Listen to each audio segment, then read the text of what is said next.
తెలంగాణ రాష్ట్రంలో దంతవైద్యుల నిరుద్యోగ సమస్య స్వయంకృతాపరాధమా అంటే చాలా వరకు అవుననే చెప్పవచ్చు. ఈ విషయం మాట్లాడితే అందరికీ వింతగా ఉంటుంది, కానీ ఇది నిజం.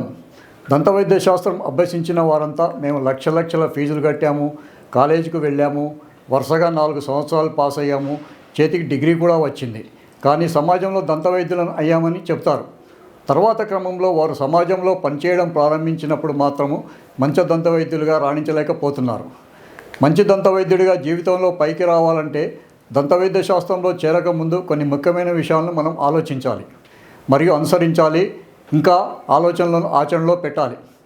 ఈ ముఖ్యమైన విషయాలు ఏమిటో ఈరోజు ఈ ఎపిసోడ్లో ఈ విషయమై మనం చర్చించుకుందాం.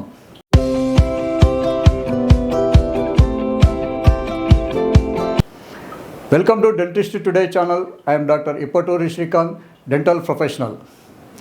సాధారణంగా చెప్పాలంటే దంతవైద్య శాస్త్రం ఒక వృత్తి విద్య.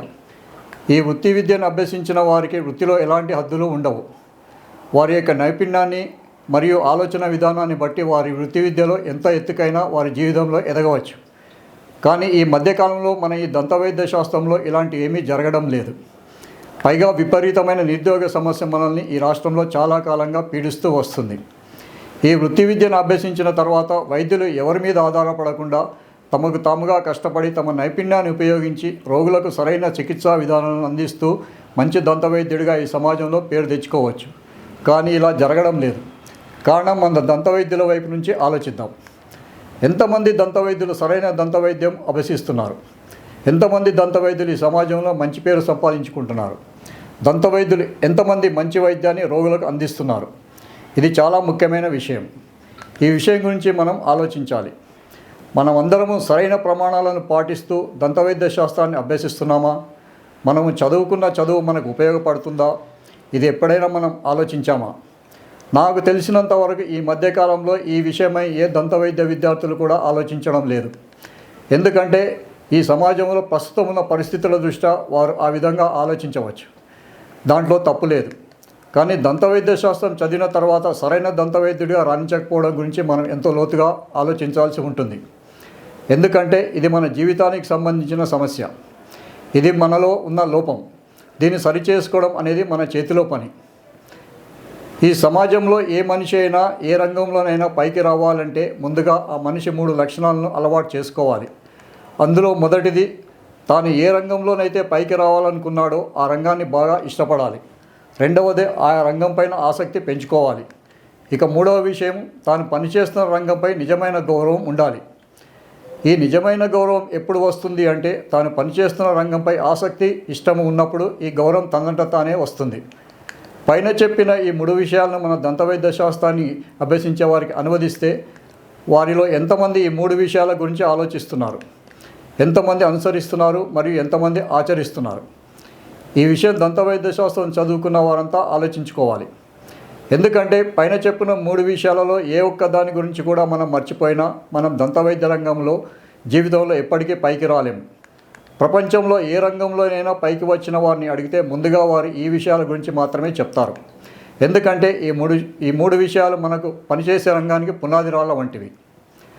అలాగే పైన చెప్పిన 3 విషయాల తర్వాత దంతవైద్య శాస్త్రాన్ని చదువుకోవాలని అనుకున్నప్పుడు ముందుగా చేయవలసిన పని ఏమిటంటే మంచి ప్రిన్సిపాల్ ఉన్న దంతవైద్య కళాశాలను మనం ఎంచుకోవాలి. ఎందుకంటే ప్రిన్సిపాల్ హెడ్ ఆఫ్ ద ఇన్స్టిట్యూషన్గా ఉంటాడు. విద్యార్థులకు సంబంధించిన అన్ని విషయాలు ఆయన కిందనే ఉంటాయి. ఆయనే అన్నీ చూసుకోవాలి. మంచి ప్రిన్సిపాల్కి ఉండవలసిన ముఖ్యమైన లక్షణాలు: మొదటిది అడ్మినిస్ట్రేషన్ స్కిల్స్, రెండవది మోటివేషన్ స్కిల్స్, మూడవది లీడర్షిప్ క్వాలిటీస్. ఈ 3 లక్షణాలు ఉన్న వ్యక్తులు మాత్రమే ప్రిన్సిపాల్గా దంతవైద్య కళాశాలకు ఉపయోగపడతారు. ఈ 3 లక్షణాల్లో ఏ లక్షణం లేకపోయినా ఆ దంతవైద్య కళాశాల ఎప్పటికీ అభివృద్ధి చెందదు. దంతవైద్య కళాశాలలో దాదాపుగా 500 మంది బీడీఎస్ విద్యార్థులు, 100కు పైగా ఎండీఎస్ విద్యార్థులు, 150 మందికి పైగా టీచింగ్ స్టాఫ్ మరియు 150 మందికి పైగా నాన్ టీచింగ్ స్టాఫ్ ఉంటారు.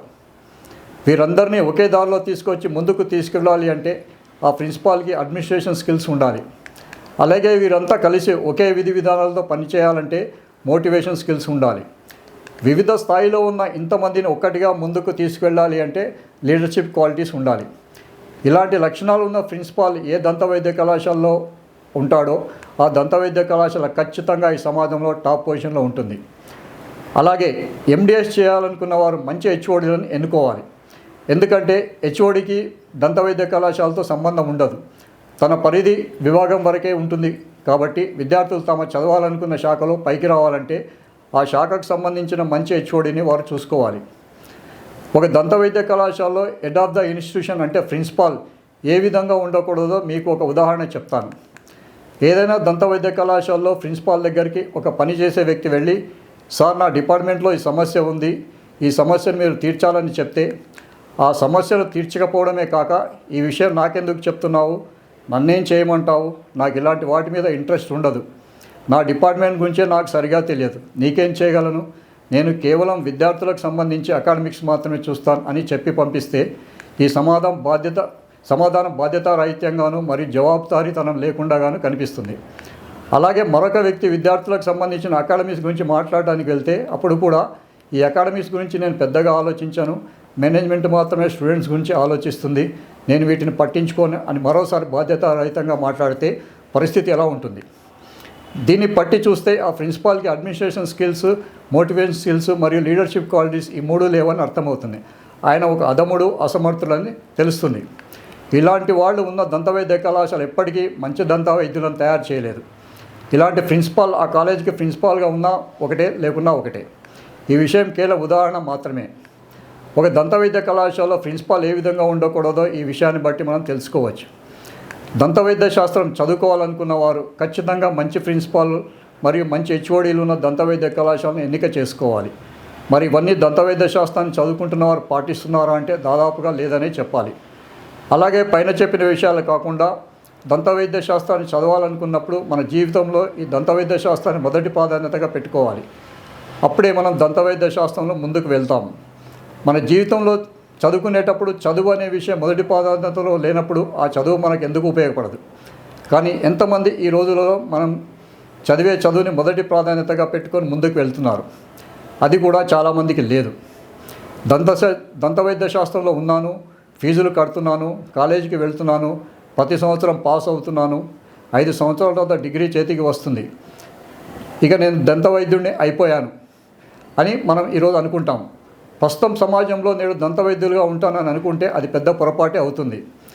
కేవలం డబ్బులు కట్టి డిగ్రీ తీసుకున్నంత మాత్రాన మంచి దంతవైద్యులుగా రాణించలేము. అలా ఆలోచించడం మనకు అత్యాశ అవుతుంది. ఎందుకంటే డిగ్రీతో పాటు మనం శక్తి సామర్థ్యాలను, బుద్ధి జ్ఞానాన్ని మరియు గుణాన్ని కూడా పెంచుకోవాలి. ఇవన్నీ కలిస్తేనే మీరు మీ జీవితంలో మంచి దంతవైద్యులుగా ఎదుగుతారు. ఇవన్నీ మీరు చేస్తున్నారా అంటే లేదనే చెప్పవచ్చు.